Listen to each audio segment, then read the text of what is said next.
Hey friends, welcome back. I am Jason, and last year I made a compact survival tin with my friend JJ, and we haven't quite put it to the test yet. So that's what we're doing today. Now on a hot summer day like today, one of my biggest priorities is gonna be water. And now, luckily where I live, there's water friggin' everywhere. Water flowing out of every crack in the ground. Spring heads all over the place. It's very easy to find water. You can't really help but trip over it pretty much everywhere you go. I've got a pond behind the camera here, which is some pretty scuzzy water. And I would choose to drink the water out of this creek right here as long as I have a way to make it safe to drink, because I know that there's cattle upstream, there's animals pooping and dying and doing whatever else you can think of in this water.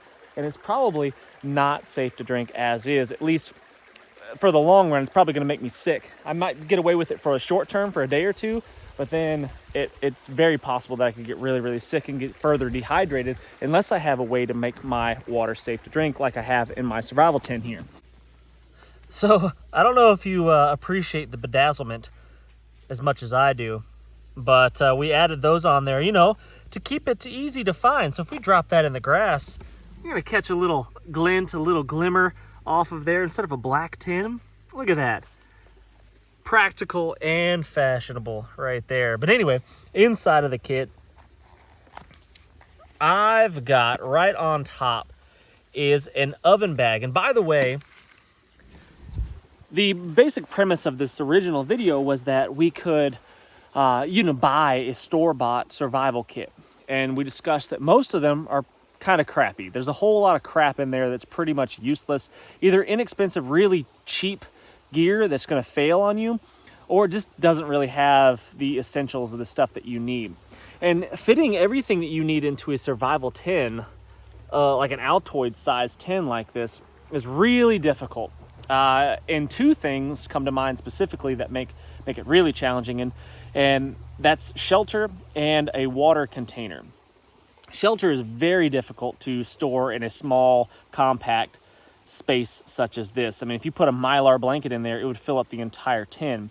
Yeah, you could strap one to the outside, but I wanted to kind of stick to the contents inside of the tin. But anyway, so we're talking about water. This is an oven bag. It's a great big clear plastic bag that you could literally suspend over a fire over hot coals and boil water in it. Would I recommend that you boil water and drink out of a plastic bag? No, but if you're dying of dehydration and you're having to drink out of something like this scuzzy, nasty, nearly dried up pond with a whole lot of animal poo and stuff in there, and it doesn't get freshly cycled, it's not flowing like our creek is. If you're having to drink out of something like that and you're potentially going to be in a situation for the long term, then you're going to get really sick drinking out of something like that, most likely, unless you got the guts of a beagle. So having something like this water bag right here, and in the bottom of our kit, well, really quickly, I guess I'll just show you. I'll show you kind of what's in here. So we've got our oven bag right here for water, or what other uses we could come up with to use a plastic bag like that. We've got a Ranger band that held our lid closed.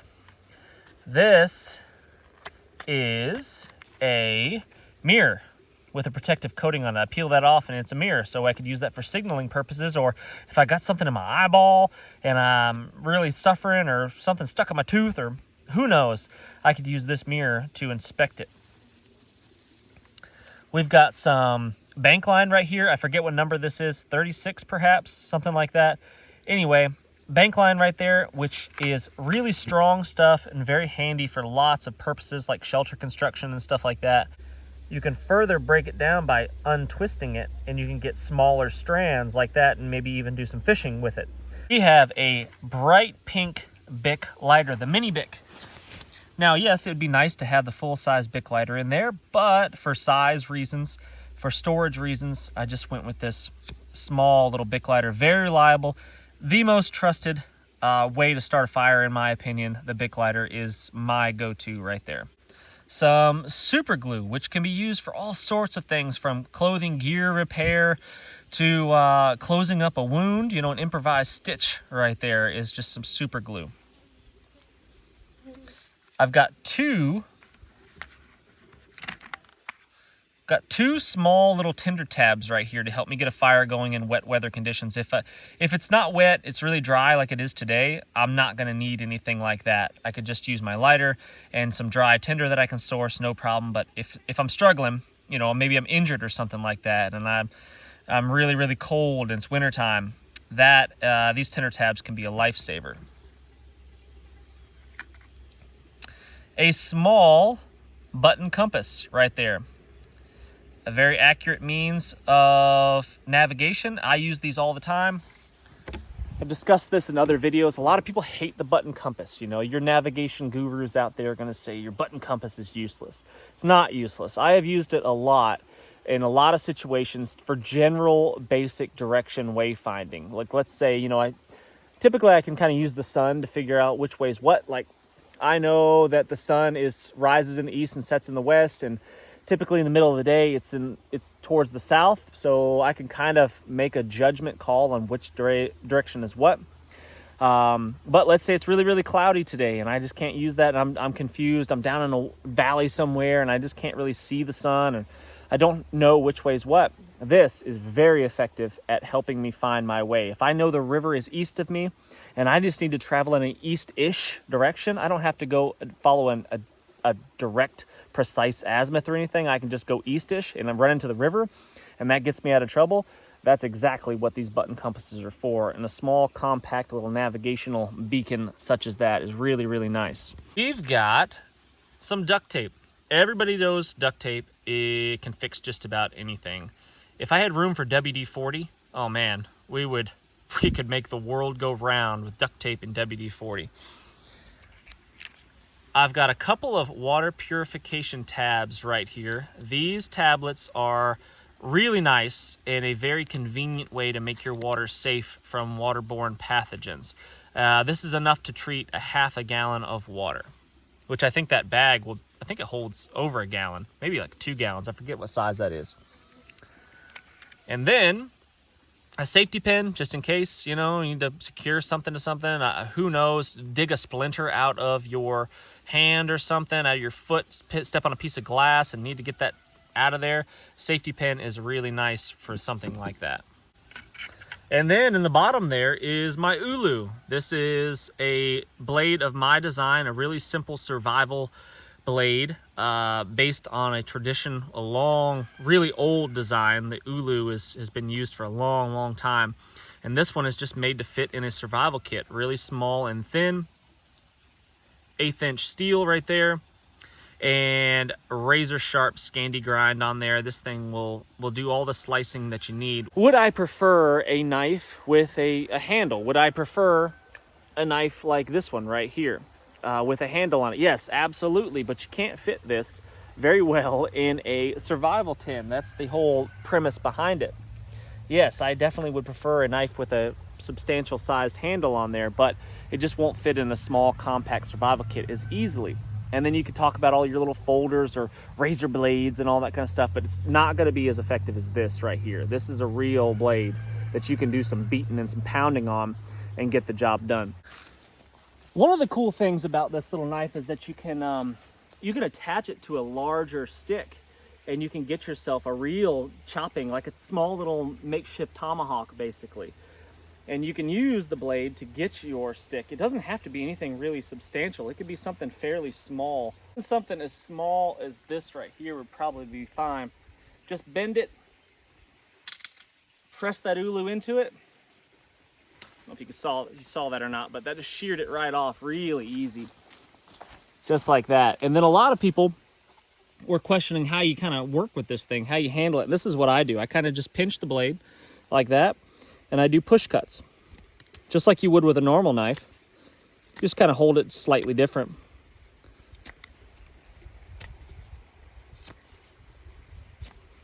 Like that. And I can round off my stick pretty easily. If there's any little nubs on there, I just do kind of little slices, nubs on the stick, like that. Works quite well for stuff like this, little crafting projects.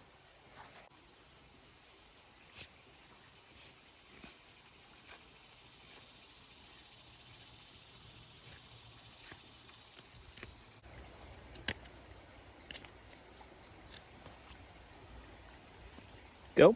And if I wanted to attach this to amplify my abilities, I could split this stick right here and then insert the ULU into there and then lash it on with some of the quarters that I have. I may or may not do that today, but I'll show you kind of how I would do that to start with. Right down the middle.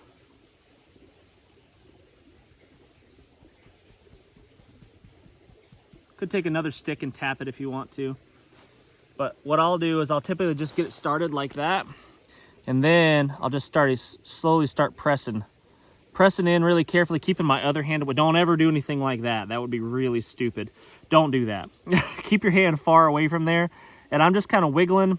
I'm not pushing very hard. I'm not really pushing at all. I'm just kind of wiggling. And that's giving me the split that I'm looking for. Let's take our ULU and we will insert it in sideways like that. And then we just lash it on there. Now I like this method a lot if you're doing some sort of construction or you're doing some sort of shelter building and you need to hack through some bigger stuff. Excellent way to do it. Lash it on there. Just be careful when you're doing it so you don't cut yourself. But lash it on there really, really securely. The tighter the better. And then with this small little branch that I've got, you have amplified the abilities of this small little blade by like 20. You can really do some serious work. You know what? I'll go ahead and do it for you. There's also one more little tidbit into this tin that I forgot to mention, and that is for long-term survival. We were thinking ahead. So we put some pumpkin seeds in there so we could plant next year's garden. There we go. Long-term food right there. Pumpkin seeds. We could probably use duct tape as well. I haven't tried that. I haven't done that. I've usually just lashed it on there, but we could probably get away with just some strips of duct tape. I don't know if that'll work or not. Let's try it. Before we do that, we should probably get going on our water first because I think it's going to take a little while. So what we're talking about, maybe you're not going to have this beautiful water source right here where you can pretty much drink out of it. I have drank some water out of here and not gotten sick, but you'd still want to purify it in some way. I could fill my bag up with water out of there, and then I could drop some water purification tablets in that I have, and I've got a half gallon of purified water. Or I'm stuck with the pond over here. I'm digging some sort of seep well next to the body of water. Or if I've got a big clear bag like this, there's something else that I can do. I've done this before with large bags, and it's been very effective. I have not done it with a smaller bag like this, but we're gonna see how it works. So let's go do that while we're crafting other things.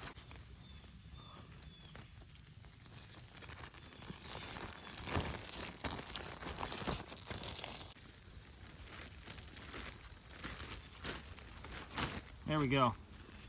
With this bag is Improvise a transpiration bag. So I'm gonna wrap it over top of a branch here, over top of maybe this poplar branch. Obviously do it with something that's not poisonous.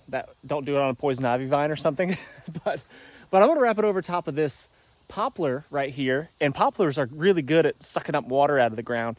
And I'm hopeful that on a hot day like today, a sunny day, that it's going to be pumping a lot of water through there, and it might just give me a little bit of water to drink out of this bag.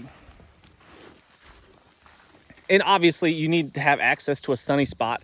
I mean, it'll work to some degree without a lot of sunshine, but it works way better if you put it in a sunny location.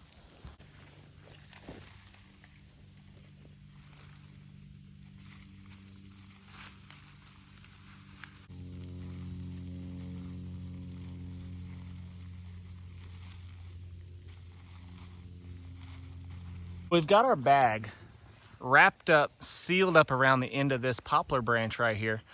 And in hopes, you can already see it working. Look at that. Can you see it kind of fogging up in there? That's the transpiration process happening right there in front of our eyes. The water's getting pulled up through the roots of this tree, out its branches, into its leaves, and then the moisture is being pumped out through the leaves and into our sealed up container, our bag. And hopefully after enough time has passed, the water is gonna settle, trickle down to the bottom there, and we'll be able to collect it and drink it.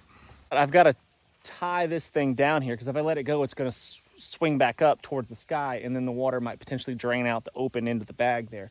So I wanna make sure this part is nice and low. I don't wanna cut my cordage if I don't have to, because I might need the full length for some other reason later on, and that's just a good rule of thumb.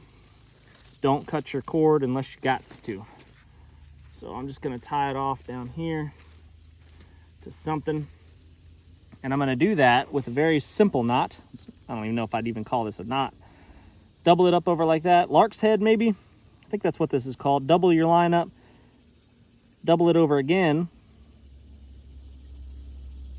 Like that, and it makes this little slip loop right there. And I could just wrap that around pretty much anything. And generally, if you're not putting a whole lot of load on it, the friction of the line itself will keep that from going anywhere. So that's what I'll do. I'll just kind of stick it through one of these little branches here. And that'll probably be enough to hold it, and it is. And I'm gonna leave this in the sunshine while we do other things and let it do its work. Well, I've got another ULU in my pocket here, and it comes with this really nice pocket leather sheath right there. The one ULU that I showed you earlier was Cerakoted. This one's just plain, which I kind of like the plain. I like the looks of the plain one. Never tried it with duct tape before. I've had really good success with cordage, with the bank line or something similar.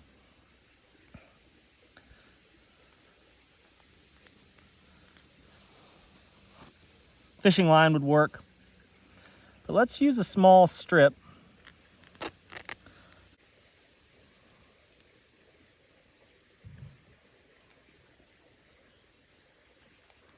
Making it nice and tight, giving a good yank on it. Being careful around that blade. Don't be pulling towards the blade.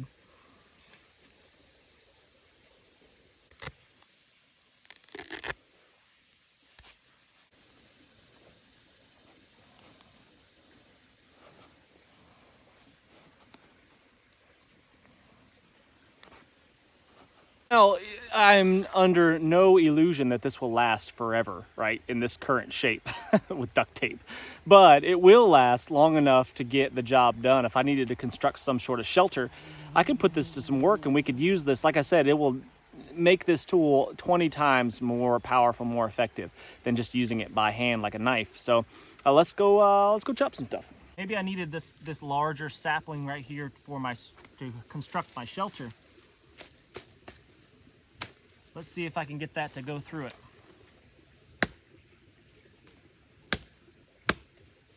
Wow.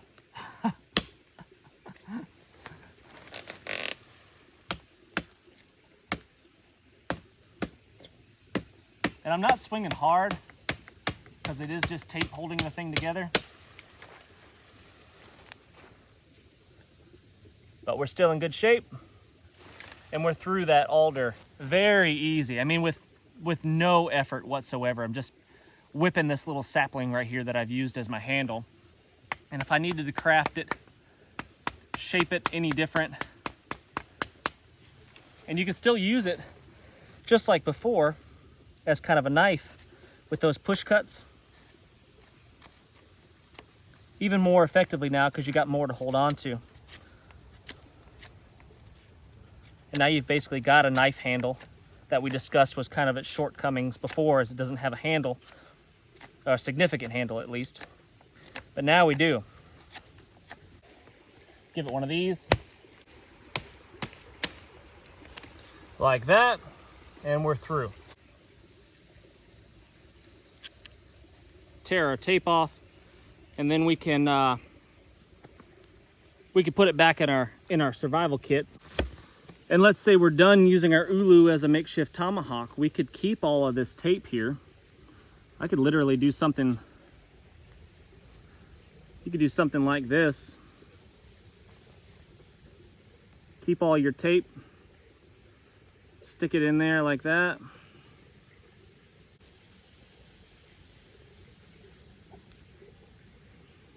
And then we could use this to help start our fire if we needed it.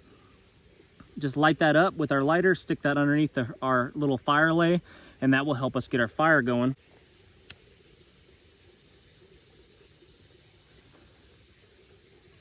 duct tape is pretty dang flammable. And that big ball of duct tape will burn for quite a long time. We could stick that underneath our fire leg, like I said, and that'll help us get our fire going if it was a little bit wet.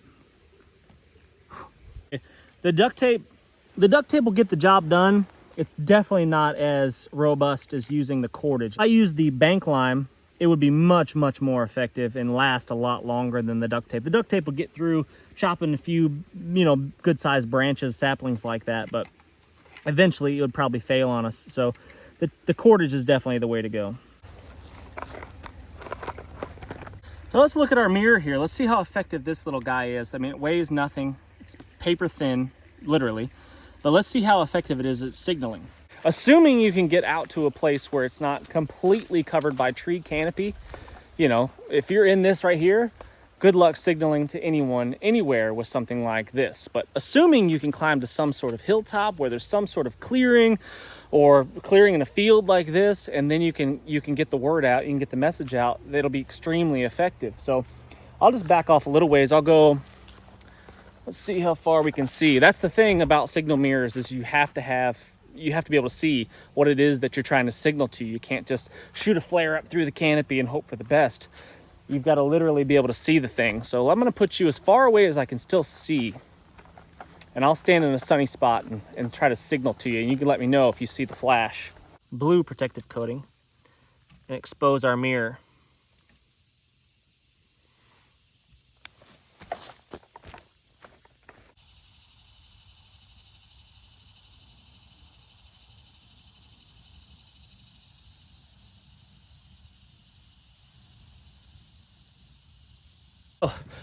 I haven't looked at the footage yet. You could tell me what you think. Let me know in the comment section. Did you see the flash? Was it an effective means of communication / signaling? Could you see it really, really clearly? I did notice that the shine, it works much better if you don't convex it or concave the little mirror. If you keep it really, really flat, it seems to work much more effectively. And that's a little bit difficult to do with this thing being really, really thin like that, but maybe just could have been just the way that I was holding it. Perhaps just holding it like this would be the most effective way to do it without bending the mirror at all. But I think it probably worked quite well. That reflective, shiny thing can be seen from a long ways away. And if you were hurt, couldn't move, but you managed to get, or were just happen to be in some sort of clearing with some sunshine, that could be seen a long ways away. So do I think these small, compact survival tins are worth their weight? Yeah, I mean, chances of you needing all of the things in this kit in a survival situation are slim. Chances of you needing one or two of the things could be quite high. Now, I carry a lot of this stuff, kind of in my pockets. Like I have a lighter in my pocket right now. I have a knife on my hip right now. So a lot of this stuff is kind of redundant, but redundant is not a bad thing. And redundant means that if something should happen to your primary thing, my primary knife should fall out of my holster, the Kydex breaks and I just lose the whole thing, I've got a backup here that can get the job done. Is it going to be an ideal situation? Of course not. But no survival situation is an ideal situation. That's how you ended up there in the first place. Something went wrong and that's why you're there. One way that I would use my button compass to make it a little bit more accurate and more effective, because it is small. I mean, it is hard. I shouldn't say hard. It's more difficult to read than a better, bigger compass, right? But something you can do to kind of amplify, magnify its direction finding abilities is just to use a straight-ish stick. So what I would do would obviously don't set your button compass on the metal tin because that will make it not effective. Keep it away from anything metal. Set it on the ground like that. And then I just let it do its thing. I let it do its thing and find its way north. There we go. Once it settles in, I can lay my stick at that angle, right, at that degree in which that needle is pointing north. And that gives me something I can sight with a little bit better, right? So now I've backed off here. I can see my needle's pointing north. If that's the direction I wanted to go, I know there's a road to the north. I can lay my stick down pointing that way. And then what I can do is I can take a look up, right? And then I can raise that stick up off the ground, pointing in that same straight direction, and I can point towards a tree in the distance, or a rock, or some other feature that I know is pointing north. And then I can walk to that thing, and then I can reset once I get there, and then keep moving my way that way. And just having a kind of an aiming stick like that seems to be helpful. You don't have to do that. If you're doing really rough navigation, it's not really that big a deal. If I know I just need to go, if I need to go north-ish, I can just hold this thing in my hand. Again, keep it away from anything metal. Hold this thing out in my hand. I know that's pointing north.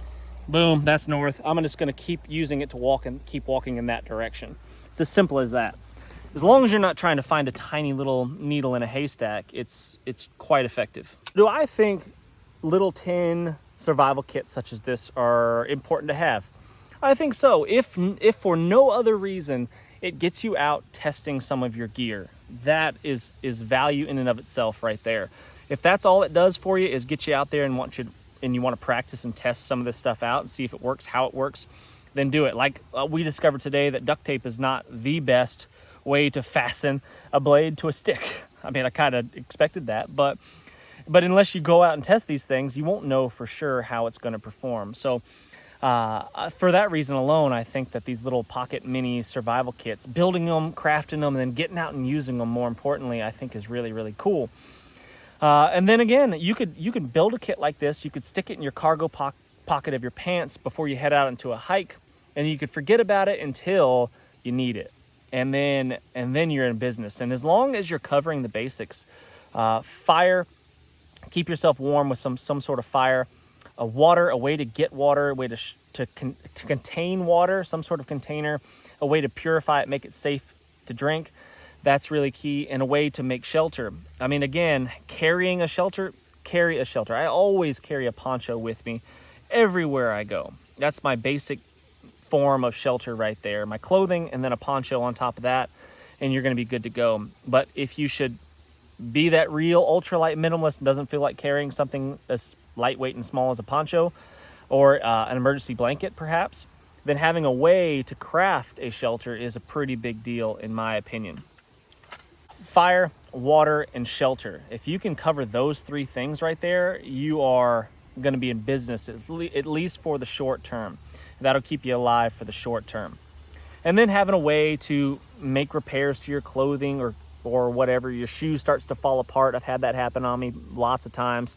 The rubber starts peeling off the sole or something. You could use this to temporarily fix it. And sometimes kits like this are good not just for survival reasons, but for convenience reasons. That's why primarily where I wear the Wazoo cash belt, is because it's got items in there that are just convenience items. I can use it to kind of save the day from being inconvenient. I'm not gonna die if I don't have a piece of brass wire, but it keeps me going. I can strap something down, I can tie something down, I can jump a fuse, which I've done before with that brass wire out of my belt. So convenience, maybe not survival. I'd love to hear what you guys think about these pocket tin survival kits. Have you built one before? What did you think about it? Was it effective? Are they worth carrying? Or was it just a good time? I'm cold, I'm wet, I need to get my fire going. I'm grabbing anything I can find that's not touching the ground, I'm not being picky. I just fell in the icy cold stream, so I don't have time to be picky, but I gotta find good stuff. I can't make the mistake of picking inadequate materials that aren't gonna catch on fire quickly. We really needed fire going, and we were going to die. Let's see what we can do.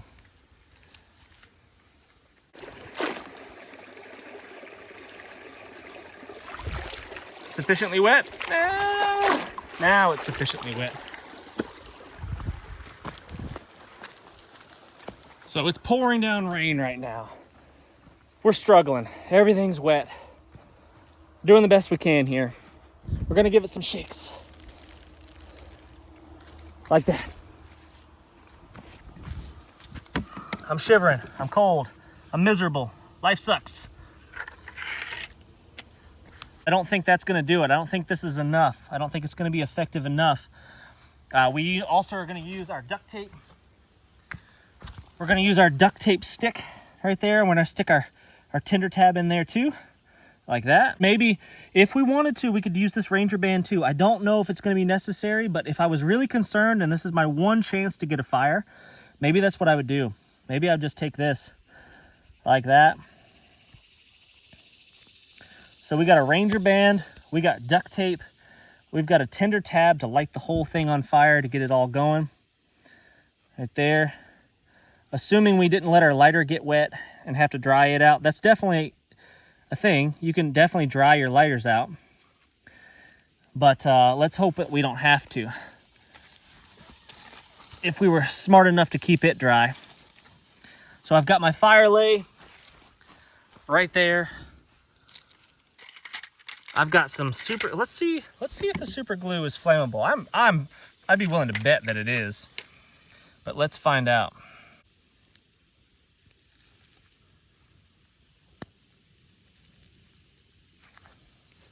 Let's see how flammable super glue is.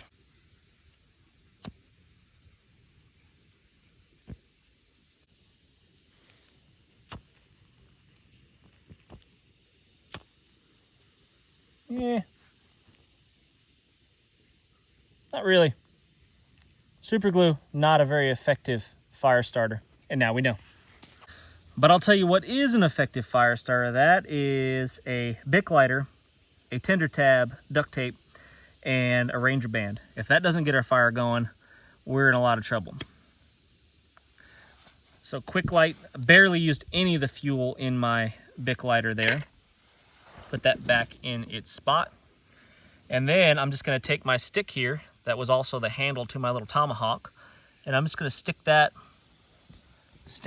up underneath my kindling there. I'm gonna start drying out all my wet kindling here that I've placed on top.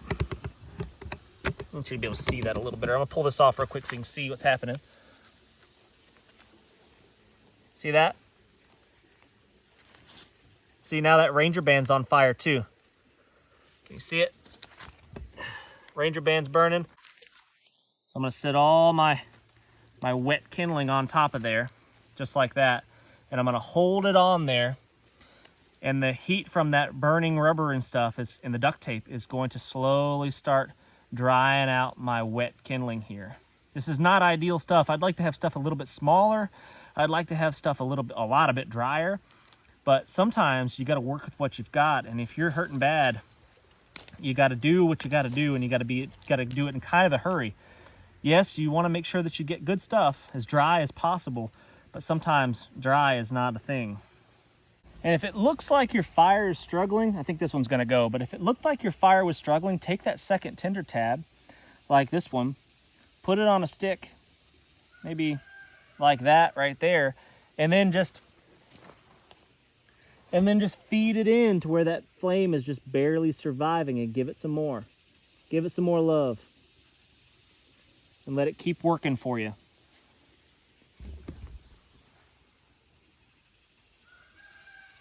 You know, if it's really, really wet, and it's really struggling, and you're having a hard time, throw everything you got at it to make sure that fire happens, because if that's the survival priority at the time, then that's the priority. Make it happen.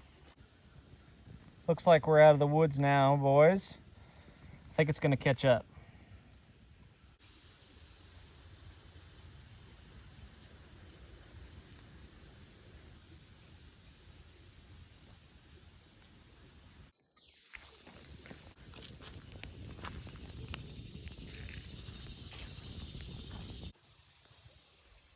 Been about maybe 30 minutes, maybe. And look at that. That is potable water right there, guys. So what you do is you just kind of tap the bag there a little bit, and you get that water to run down, hopefully to right here, and settle in this bottom. And then what we could do is we could just kind of tap into it. We could cut a tiny little hole right there if we wanted to.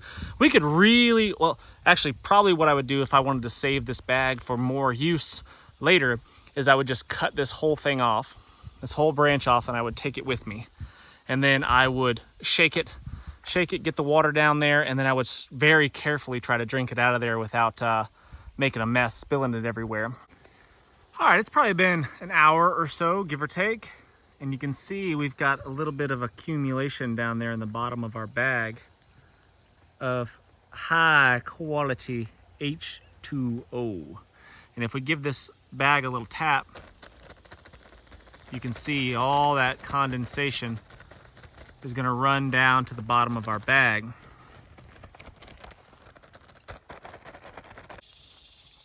There's our water, about an hour.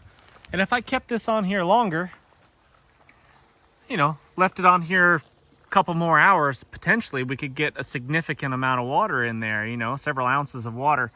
But I think you guys get the idea. This would keep flowing. This would keep flowing water all day long and fill up our bag, hopefully, with lots and lots of water. Just take some patience.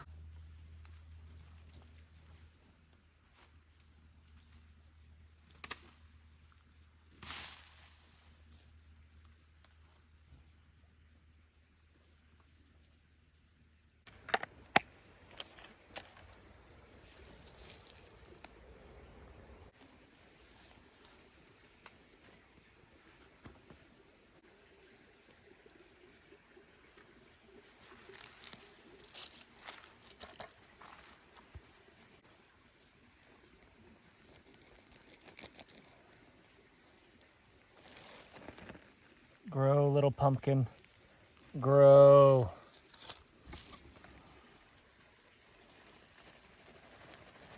Please hit that thumbs up, subscribe if you haven't done so already, and I cannot wait to see you on the next one.